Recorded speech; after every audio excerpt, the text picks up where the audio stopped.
Estamos con el señor Frank Miller. Vamos a platicar con él y bueno, agradecerle. Thank you very much, Mr. Miller. Thank you very much. It's great to be here. Well, thank you. Me acompaña Mauricio Matamoros, director editorial de DC Comics. Y bueno, vamos a comenzar. Here we are at the La Mole, and is everything almost up to you.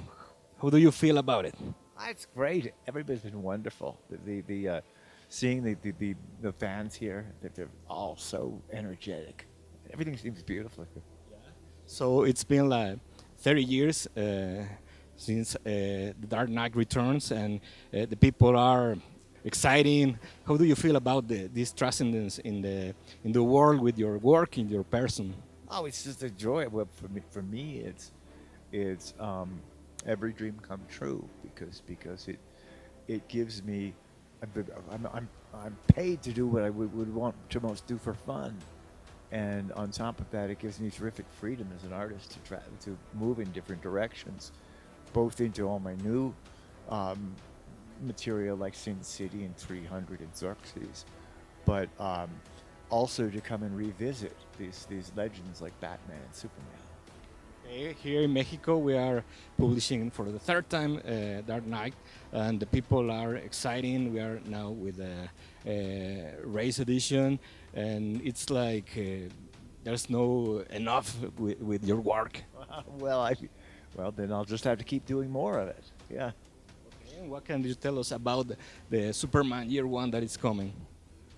I'm working with John Romita on it, and it is revisiting the beginnings of Superman, but just like Batman Year One, it's showing it in ways that you haven't seen before. The artwork is coming in; it's very, very exciting. It's very beautiful, but it's just like Batman Year One and Dark Knight. We're trying to show everybody that Batman was just the most wonderful character in the whole universe of DC. Now the job is to show everybody the same thing about Superman. Dark Knight Returns have strong comments and image about the social and political scene of the time. Now the time maybe is more violent and political than in the 80s.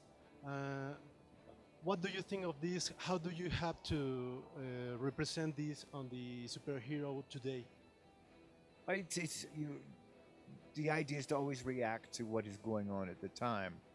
I've got to say that every generation comes up and says, now is a much more frightening and violent time than we've ever had before. When in fact, good times come and go. And it always just seems, since we're living through the violence and the terrors of the day, it seems like this is the worst time there ever was. I've got to tell you that World War II was a lot scarier than this is. It's just that we have different things that as cartoonists we can look at as social issues, as historical events, and as cartoonists we can really look at also the things that we can make fun of. Because one of the great things about cartooning is that you can look at things that are very frightening or very angering, and you can put a funny hat on them, and then you can really get your barbs in. Richard Nixon was obsessed with some of the political cartoonists out there. He was much more upset with them than he was with the editorial writers. So you could think of a cartoonist as being kind of like the court jester. He could say anything to the king, whereas nobody else could.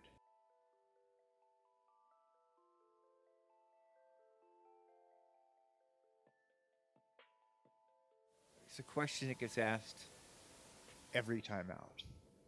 That this is old, this is tired, this is commercial, this is very conservative, this is all of that. You just rip the lid off it. Usually you just go back to what it always was.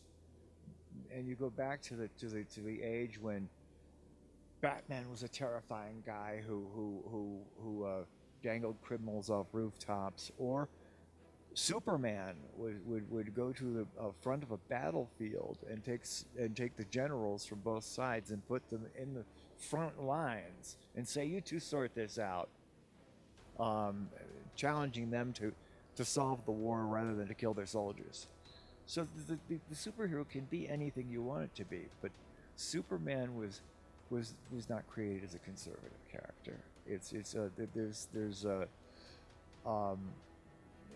These things just get altered by time. Mostly what altered the image of the superhero was the censorship of the 1950s that made comic books pretty awful for a long time. But we're getting them better again. In fact, they've been getting better for a long time.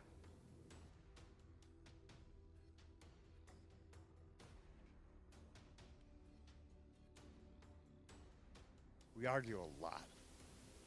We argue a lot, yeah. But good ideas are exchanged that way. Arguments are healthy, it's just ideas fly around the room. It's a lot of fun. We both essentially love the material. Oh, it goes both ways. My work from the very beginning was deeply affected by movies, and that I brought that into all the superhero work with Daredevil and Dark Knight. But where it really paid off most was in Sin City, which was very much based on the crime movies of the 1940s and 50s. What could happen with Doctor Strange series that were announced in the 80s if you could done it with this character? I think that the Doctor Strange, obviously it would have been, it really would have started as a tribute to Steve Ditko and his wonderful visions. And it would have gone into much more of an examination of the subconscious, the way it was with Steve Ditko. But we just barely started putting it together before I was able to do it. And which other character would you like to work in? Superman. That's the main one that I'm dying to do and eager to do. Finally, one guy said, I don't want to ask, I just want to thank for his work. Well, so that's a message. First, you're welcome, then thank you back, and then keep watching. There's more coming. Thank you very much. Muchas gracias.